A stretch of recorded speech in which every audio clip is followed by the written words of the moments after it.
Y el tema de la predicación de hoy es gente sin temor a Dios. Gente sin temor a Dios. En el Éxodo capítulo 20, voy a invitarle que vayamos a un poco de contexto. Éxodo capítulo 20, antes de que Israel entre a la tierra prometida, a través de Moisés les da la ley moral, el decálogo, los 10 mandamientos. Los primeros 5 mandamientos tienen que ver entre la relación Dios con su pueblo con su creador. Y dentro de esos mandamientos, el primero dice: yo soy Jehová tu Dios, que te saqué de la tierra de Egipto, de casa de servidumbre. Es lo que le dice Dios a Israel. Y luego le dice el primer mandamiento. ¿Cuál es, hermanos? No tendrás dioses ajenos delante de mí. Es decir, Dios no comparte su gloria con nadie.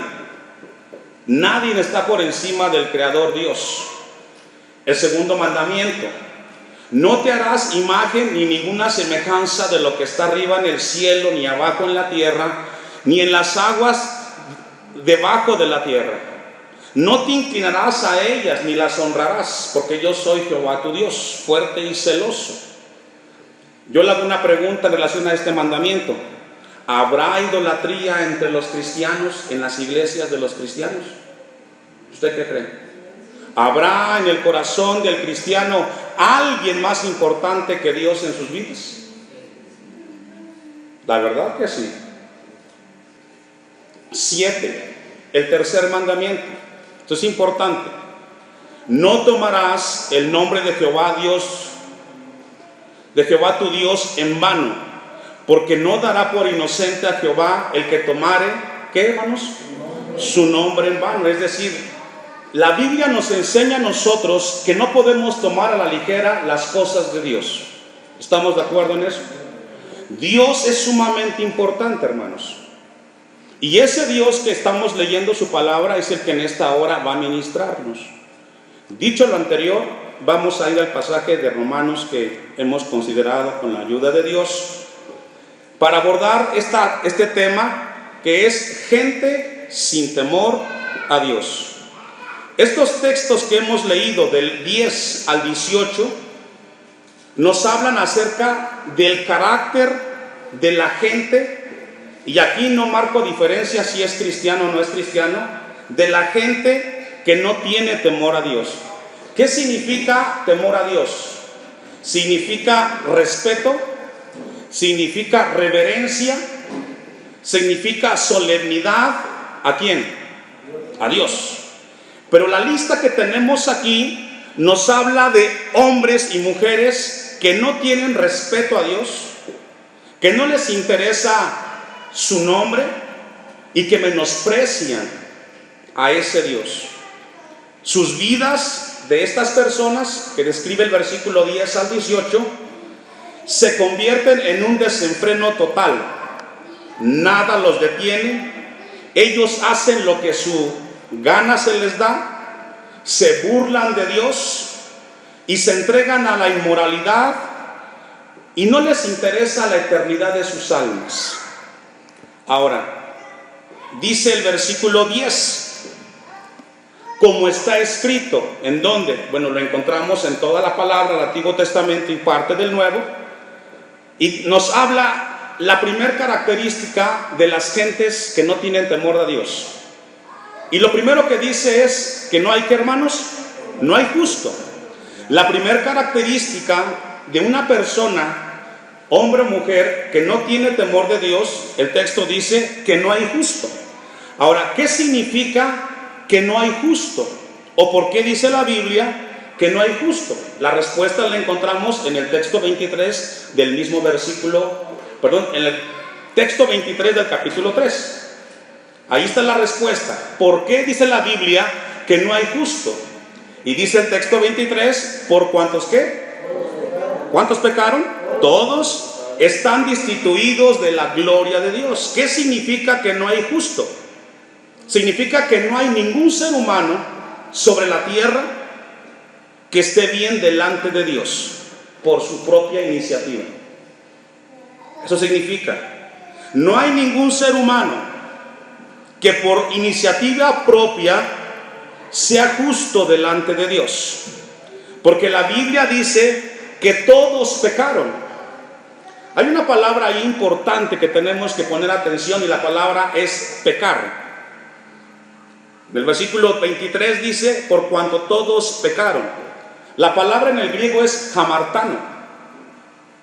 Y la idea de esta palabra se usaba cuando había competencias de flechistas, o de los que tiran los arcos. Iban a colocar el blanco a una distancia, y el que tiraba el arco dirigía su flecha, y cuando no le daba al blanco era hamartano, no le daba al blanco. De ahí viene la palabra pecado. Y la palabra pecado propiamente significa el que no le da, o el que erra el blanco, el que no le atina al justo lugar donde se tiene el objetivo. La palabra hamartano o pecado no es netamente o tiene connotación religiosa. Es una palabra que nos habla de errar al blanco. En términos espirituales, cuando alguien peca, significa que está errando moralmente lo que Dios ha establecido en su palabra. Repito, cuando alguien peca, espiritualmente hablando, significa que esa persona violó el principio que Dios había establecido y se equivocó, falló. Por ejemplo, el mentiroso. Dios dice que no tenemos que hablar mentira. ¿Contra quién? Contra nuestro prójimo. Cuando alguien miente, ¿qué hizo? Falló a la ley moral de Dios. El adúltero, el fornicario, el que roba, todos ellos fallaron. Porque ¿cuál es el plan de Dios? Hacer lo que la palabra de Dios nos habla y nos está diciendo. ¿Cuándo somos justos nosotros? Cuando venimos escuchando el mensaje de la palabra de Dios. Dios nos habla del mensaje de redención de la cruz de Jesús, y por el sacrificio de Cristo le aceptamos en fe y en arrepentimiento, y en ese momento somos justos, no por nosotros, sino por la obra de Cristo en la cruz del Calvario. ¿Cierto? Entonces, cuando la gente escucha el mensaje del Evangelio y viene ese nuevo nacimiento, nosotros comenzamos a entender la luz del Evangelio, de la palabra de Dios. Entendemos cosas que antes no entendíamos. Yo escuchaba a una persona que vivía antes de Cristo y escuchó el mensaje del Evangelio, y entonces le preguntan: ¿le has entregado tu vida a Cristo? Y él contesta sí. Y entonces le pregunta al hermano de la iglesia y le dice: ¿y qué tengo que hacer ahora? Para empezar, tienes que leer la Biblia, tienes que ir al culto, tienes que congregarte, tienes que dejar de decir mentiras, tienes que dejar de escuchar música del mundo, de ir a los casinos, etc. Y él dijo: eso no me gusta, eso no quiero yo. Y pregunta: ¿por qué?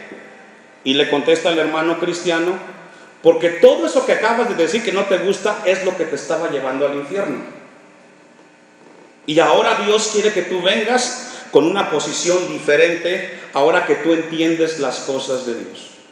Entonces, la primera característica de la gente que no tiene temor de Dios es de que no es justo delante de Dios por iniciativa propia. Segunda característica la encontramos en el versículo 11. No hay quien busque, ¿a qué, hermanos? A Dios. Y aquí la palabra que encontramos aquí, el 11, perdón, la primera: no hay quien entienda. La segunda característica es: no hay quien entienda. La palabra que encontramos aquí en el griego, entender, escuche esto, significa que no comprende en la mente, no comprende con la razón lo que significa actuar racionalmente hacia la voluntad de Dios. También la palabra entender aquí en el griego significa que a esta persona le falta entendimiento y sensatez para hacer las cosas juiciosamente. Juiciosamente. Vamos a entenderlo un poco más en 1 Corintios 2:14. El versículo 11 de Romanos 3, en lo que busca 1 Corintios 2:14, dice que no hay nadie que comprenda en su mente y que actúe racional, juiciosamente, y que haga un balance antes de hacer algo. No hay ningún ser humano, o aquí en la característica, no hay quien entienda, no procesa con razón sus acciones. Y el apóstol Pablo, en 1 Corintios, nos dice por qué. Pero el hombre natural, subraya esa palabra, que es hombre natural, no percibe las cosas que son del Espíritu de Dios, porque para él son locura y no las puede entender, porque se han de discernir como hermanos. No podemos entender por qué Dios es tan estricto en algunas cosas, a menos que hayamos sido lavados con la sangre de Cristo. Repito, no podemos entender juiciosamente desde la óptica de Dios el por qué Dios es tan preciso en algunos aspectos de nuestras vidas, a menos que hayamos nacido de Dios. También la palabra que encontramos ahí, que dice que el hombre natural no percibe, la palabra en el griego significa no capta la idea, no entiende, le parecen locura. Por los últimos años, yo creo ya unos 5 años, si no es que un poco más, hemos visto una oleada en el cristianismo de una generación joven que se ha levantado con mucha falta de respeto hacia las cosas de Dios. Y yo he hablado con ellos han hablado conmigo y hemos tenido algunas pláticas al respecto. Y ya hablo en tema de pastores. Y uno de los temas que abordamos, o que quiero comentar con ustedes, es de un pastor que se coloca en el púlpito con una gorra y comienza a hablar de Dios. ¿Será correcto eso?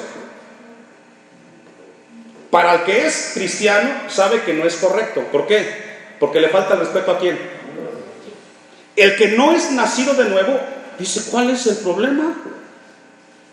¿Qué tiene de malo que yo esté predicando con una gorra puesta? No capta la idea. El hombre natural es el hombre que no ha nacido de Dios. Es el hombre que no es cristiano, la mujer que no es cristiana.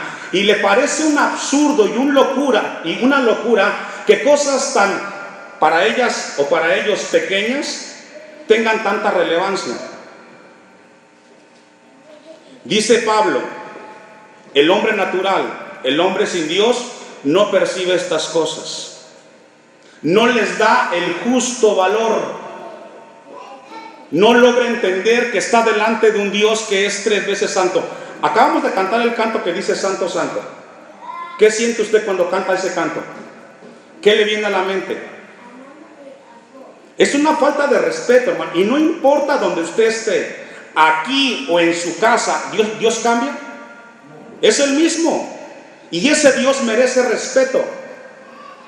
Si usted es cristiano, entiende la palabra. Y el que lo ve y lo permite, también comete el mismo pecado. Amén. Gente que no tiene temor de Dios. Vamos a ver un caso. Gálatas 5, versículo 19. El hombre natural que encontramos ahí en 1 Corintios 2:14. Gálatas, ¿qué le dije? 5:19. Téngalo ahí. La palabra hombre natural, antes de que abordemos el pasaje, escuche bien lo que significa en el griego. Significa sujicos. Y la palabra hombre natural significa un hombre que vive bajo una naturaleza baja, bestial, y bajo una naturaleza sensual. Un hombre natural, una mujer natural, es una persona que se conduce bajo un parámetro, según la definición, baja en cuanto a conceptos, bestial y sensual. ¿Por qué, pastor? Porque según la definición, esa persona se deja conducir por sus sentimientos y emociones. Sus sentimientos y emociones gobiernan sus acciones.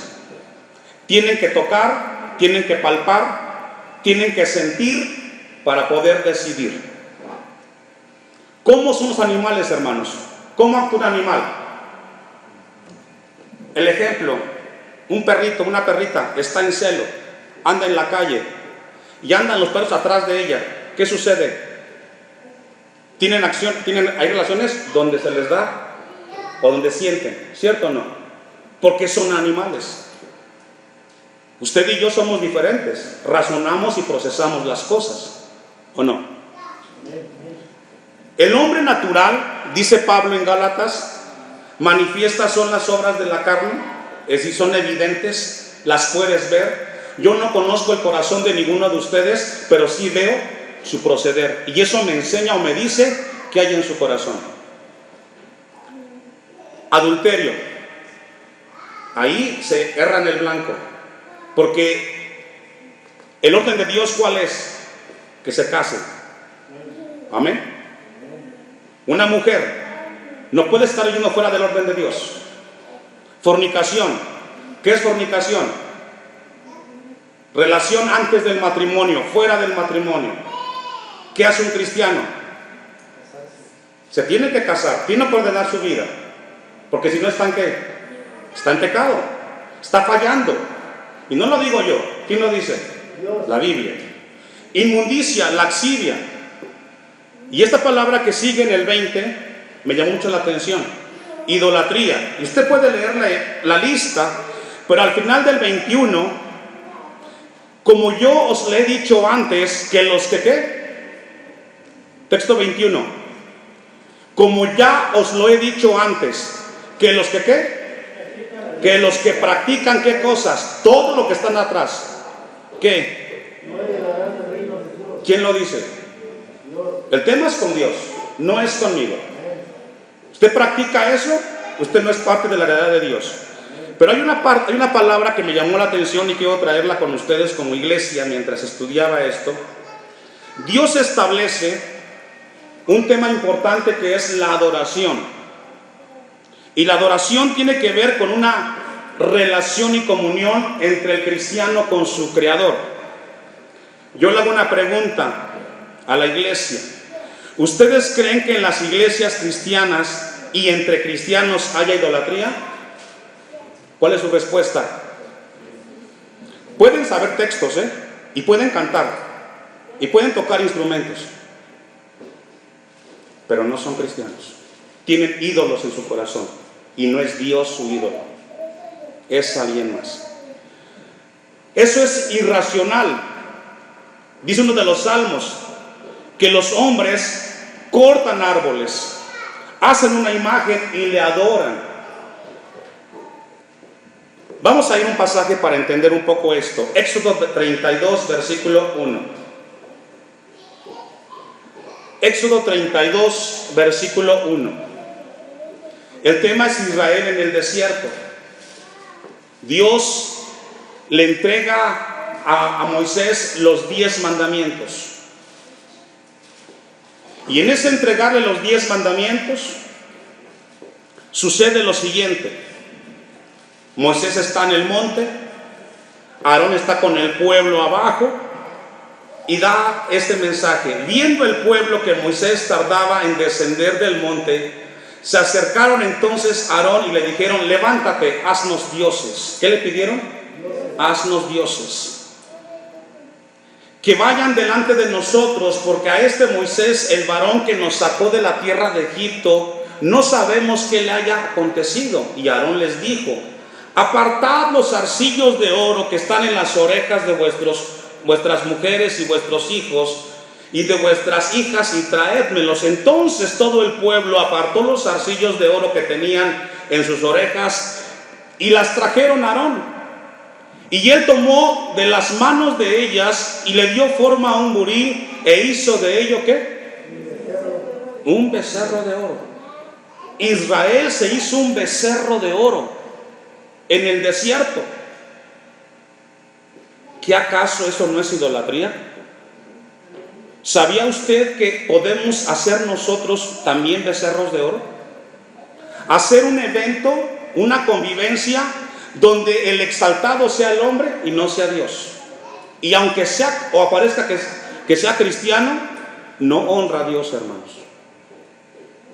Tengamos cuidado de hacer un becerro de oro en nuestras vidas. Volvamos al pasaje de Romanos 3. Tercer característica. La primera es, no hay justo. La segunda es, no hay quien entienda, es decir, no hay gente que razone, que procese juiciosamente sus acciones, si están ofendiendo a Dios o se dejan influir o motivar por sus emociones.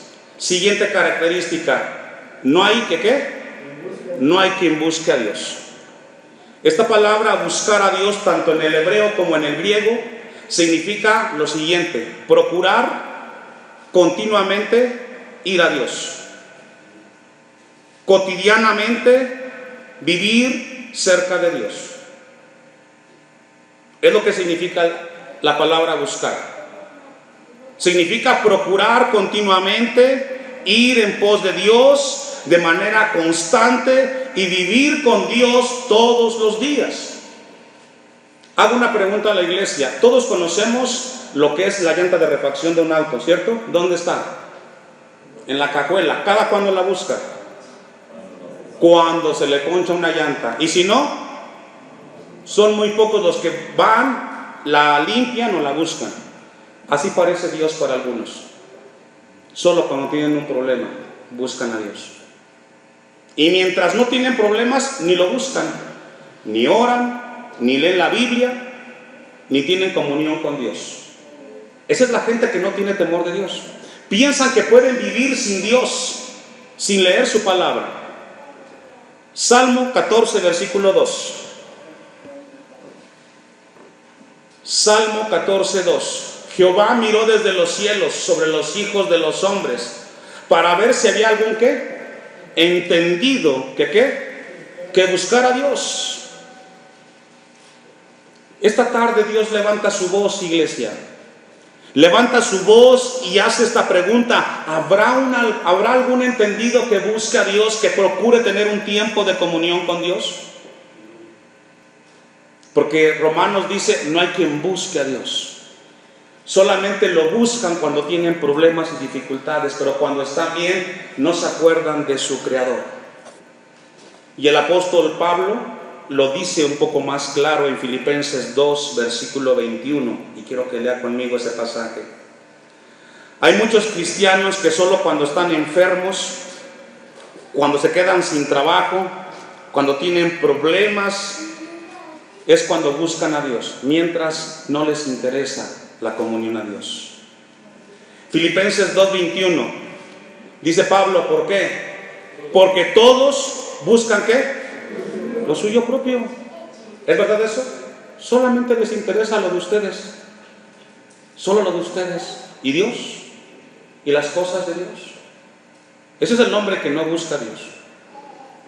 Mis necesidades, primero lo mío, y después, si me alcanza el tiempo, lo haré. Pablo dice, buscan lo suyo propio, lo que es y no lo que es de Cristo. Por eso el apóstol Pablo en Romanos 3:10 dice que no hay quien busque. Regresemos a Romanos 3 y leamos la siguiente característica en el versículo 12. Si logra leer con atención el pasaje, porque es un texto muy conocido y quizás lo hemos leído, se da cuenta del versículo 10 hasta el 17, hermanos, va escalada. Es decir, cada vez va más inmoral el asunto. Todo esto que hemos leído hasta el versículo 11, de que no hay quien busque a Dios, no hay quien entienda, Dice el versículo 12, todos, ¿qué hermanos? Se desviaron. La palabra desviar significa se apartaron de Dios. Y la palabra en griego da la idea de un soldado que pertenecía a un pelotón, que estaba bajo la orden de un general y que de repente se le olvidó hacia dónde tenía que dirigir su vida. Y así le pasa a la gente que no tiene temor de Dios, hermanos. Se les olvida que lo más importante debe de ser Dios y su vida espiritual. Por eso Pablo dice, todos se desviaron. Todos están buscando por sus vidas y nadie se acuerda de Dios. Y cuando eso ocurre en tu vida, o si es en tu vida el día de hoy, hermanos, déjame decirte en el amor de Cristo que estás viviendo fuera del temor de Dios. Nos habla la idea que el hombre equivocadamente deserta de las cosas de Dios. Se aparta, va detrás de sus pasiones desordenadas. La Biblia ya no le llama la atención. Y sabe que la Biblia le llama a esta palabra que encontramos aquí, desviaciones desordenadas. Desviaciones desordenadas. Y cuando yo estudiaba esta palabra, hermanos, me encontré con un ejemplo que usted conoce y que está en Génesis capítulo 19, versículos 5 en adelante. Vamos a ver qué significa cuando una persona se desvía de las cosas de Dios. Génesis 19:5. ¿Ya lo tiene? La historia aquí es Lot. Lot era ¿de quién sobrino? De Abraham, ¿se recuerda? Antes de que llegue a Sodoma y Gomorra, Lot, ¿qué sucedió? Hubo un pleito entre los pastores de Abraham y de Lot, ¿cierto? Y para evitarse problemas, le dice Abraham a Lot, tú decides para dónde irte, Lot. Si tú a la izquierda, yo voy para la derecha. Entonces Lot levanta la vista, ve la llanura y ve la pradera y dice, me quedo con eso. Hermanos, hay cosas que a simple vista se ven muy bien, pero su final está lejos de Dios. No todo lo que brilla es oro en la vida, No todo lo que brilla es oro. Las consecuencias de Lot, de haber llevado a su familia a las ciudades de la llanura, donde encontró a Sodoma y Gomorra, le trajo un problema muy grande. Y esta es una palabra muy importante para los padres de familia. Las decisiones que tomes, donde tus hijos están involucrados, si no está en oración delante de Dios, te puedes equivocar y alejar a tus hijos de las cosas de Dios, como le pasó a Lot. Lot tomó la decisión y se fue hacia la llanura y se encontró con una sociedad, una cultura inmoral como Sodoma y Gomorra, donde el pecado de homosexualismo y lesbianismo era de todos los días. Versículo 5 es el contexto, no puedo leerlos todo porque es mucho. Y llamaron a Lot y le dijeron, ¿dónde están los varones que vinieron a ti esta noche? Sácalos para que los conozcamos. Dice otra versión, para que tengamos relaciones sexuales. Dios envía un juicio a esa ciudad. Pero antes de que venga el juicio, Dios tiene misericordia de Lot y pide a los ángeles que los saquen de esa ciudad. Había un problema muy grande inmoral. 6. Entonces Lot salió a ellos a la puerta y cerró la puerta tras sí y dijo, os ruego, hermanos míos, que no hagáis tal maldad. He aquí yo tengo 2 hijas que no han conocido varón, os las sacaré fuera y haced con ellas como bien os pareciera. ¿Qué tipo de padre, verdad? ¿Qué tipo de padre? Darle sus hijas a los homosexuales para que hagan con ellas lo que ellos quieran. Y esto es lo que dice Pablo a los romanos, hermanos. Cuando tú pierdes el sentido de las cosas de Dios, del temor de Dios, todos se desviaron, se alejaron de las cosas de Dios y comienzan a hacer cosas inmoralmente fuera de la voluntad de Dios. ¿Y sabe qué es lo que pasa, hermanos? Tantas veces haces las cosas que haces que están fuera de la voluntad de Dios, que llega el momento que no lo ves con mucho problema. Es cuando tu corazón se entenebreció. Ya perdiste de vista que Dios es santo. Ya eres insensible a las cosas de Dios. Y dice la palabra de Dios en el mismo pasaje de Lot, versículo 14. Entonces salió Lot y habló a sus yernos, los que habían de tomar sus hijas, y les dijo: levantaos, salid de este lugar, porque Jehová va a destruir esta ciudad. Mas pareció a sus yernos como que se burlaban. Hermanos, hay un juicio, la paga del pecado es muerte. Habrá un juicio para este mundo. Y no es poca cosa. Dios quiere que estemos prestos. Y al rayar el alba, los ángeles daban prisa a Lot diciendo: levántate, toma tu mujer y tus 2 hijas que se hallen aquí, para que no perezcas en el castigo de la ciudad.